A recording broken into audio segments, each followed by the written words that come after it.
One Nation, One Election. Welcome to this enlightening exploration titled One Nation, One Election. The Indian government's plan for One Nation, One Election is in motion. But what exactly does this mean, and what are the challenges it faces? Let's dive in. The idea of simultaneous elections in India dates back to 1983. It began earlier but was disrupted due to various reasons. Simultaneous elections offer many advantages, including cost control, informed voting, and enhanced governance. Implementing One Nation, One Election faces challenges like synchronizing the terms of legislative bodies.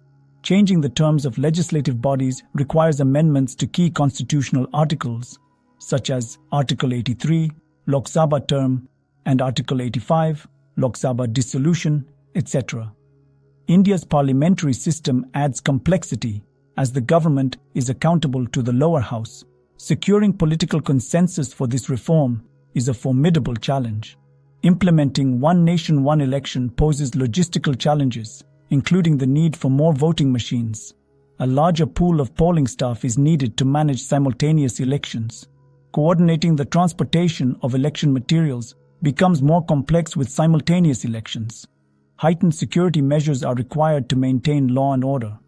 Finding secure storage facilities for voting machines is a pressing concern. The Law Commission of India recommended simultaneous elections to Lok Sabha and state legislative. Several recommendations have been made, including a presidential form of government and fixed election dates.